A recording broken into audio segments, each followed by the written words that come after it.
All right, let's get right into it. We're going to break down how to build a seriously valuable AI company, and we're using the hard-won lessons from a founder who actually did it. This is the exact playbook that turned one idea into a massive nine-figure exit. Yeah, that's the number that makes you sit up and pay attention. $650 million. And get this, it was all cash. That was the exit price for CoCounsel, a legal AI assistant, when it got snapped up by Thomson Reuters. It's a huge number, but the founder behind it thinks what you build could be worth way, way more. So the big question is, how do you even get there? Well, it's not magic, and it's not luck. The creator of CoCounsel actually laid out a super clear playbook, and we're going to unpack the core pillars that took their idea from just a concept to a company that completely shook up an entire industry. So here's how we'll break it down. First, we'll dig into how to actually pick your idea in this new AI world. Then we'll cover the playbook for building it right, so it's not just a cool demo. After that, the strategy for getting it to market. And we'll wrap up with the most important part, where your real competitive advantage, your moat, actually comes from. Okay, pillar one. It's all about choosing what to build. And honestly, in the world of AI, all the old startup advice has kind of been thrown out the window. The place you start from has totally changed. You know that old Y Combinator mantra? Make something people want? It was always so hard because you kind of had to guess what that was. Well, the new reality is just so much simpler. What do people want? They want things they're already paying for. Just look around. Customer support, paralegals, personal trainers. That's your treasure map of things that people have already proven they value. So when you find an idea, it's probably going to fall into one of these three buckets. You can either assist a professional, make them way faster and better at their job, or you could aim to replace a service entirely. Think an AI-powered law firm. Or, and this is the really wild one, you can tackle problems that were just impossible before, like analyzing 1 million documents in a few seconds. And this, right here, this is what should get you really excited. It perfectly shows the new opportunity. Your total addressable market, your TAM, isn't a measly $20 a month software license anymore. It's the entire salary pool for that job. It can be hundreds, even thousands of times bigger. You're not selling a tool, you're selling a solution to a $100,000 a year problem. And here's the crucial point, right? This isn't just about replacing jobs. It's about unlocking a better future. It's about making these high-end expert services, like specialized legal help or elite financial advice, available and affordable for everybody, not just the super rich. Okay, let's shift gears to the second pillar, building it right.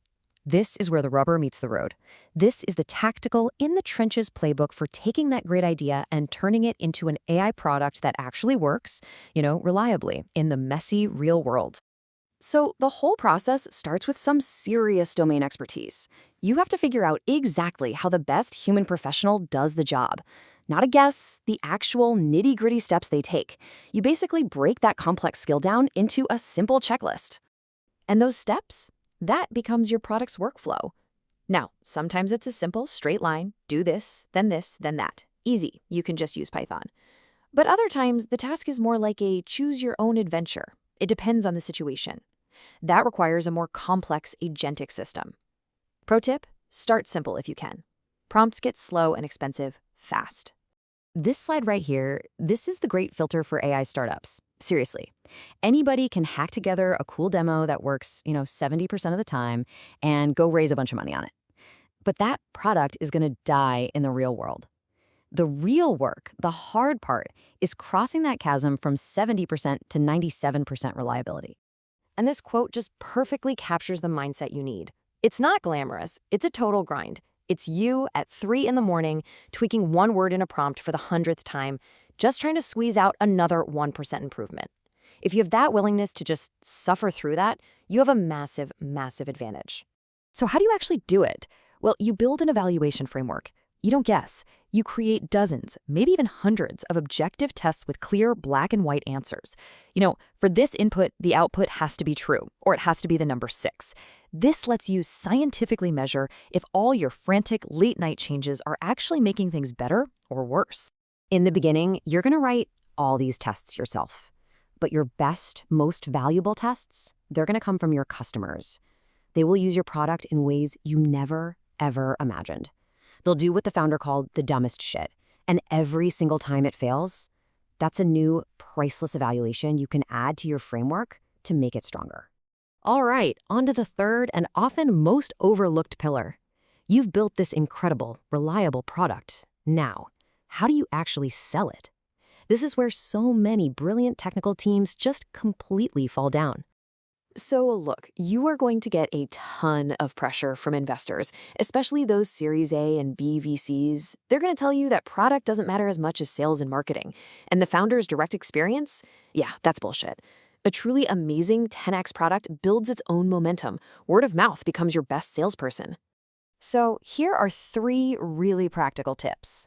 First, price based on the insane value you provide. Don't charge $20 a month for something that saves the company 10 grand. Second, just ask your customers how they budget. They might prefer a predictable annual fee instead of a per-use model. And third, build trust. Offer to do head-to-head comparisons against their current human workflows to prove your worth. Now, be very, very careful of this trap. A lot of startups today are celebrating what they call pilot revenue, but a pilot isn't a real long-term commitment. The founder warns that there is a mass extinction event coming for all the startups whose pilot revenue never actually converts into real, sustainable, recurring business. And remember, the sale doesn't end when the contract is signed. Your product is the entire experience. It's the onboarding, it's the training, it's the customer support. A company with a slightly clunkier UI but world-class support will almost always beat the company with perfect pixels but no human touch. All of this leads us to the final, and honestly, the most crucial question that every single AI founder is wrestling with right now. It's the question that keeps people up at night. Right? I mean, if everyone is building on top of the same foundational models from OpenAI or Anthropic or Google, how do you possibly protect your business? What stops a competitor from just copying your prompts and completely eating your lunch? The answer is actually surprisingly simple, and it's captured perfectly in this quote. Just go build it. Because the second you do, you will realize just how painfully, incredibly hard it was. The process itself is your defense. And that's really the ultimate takeaway from all of this. Your moat isn't the fancy model you're using. It's the work. It's those 2 sleepless weeks you spent grinding on a single prompt. It's the hundreds of customer-driven tests in your evaluation framework. It's that complex workflow you painstakingly mapped out from an expert's brain. That is the work. And that is the competitive advantage that no one can ever easily replicate.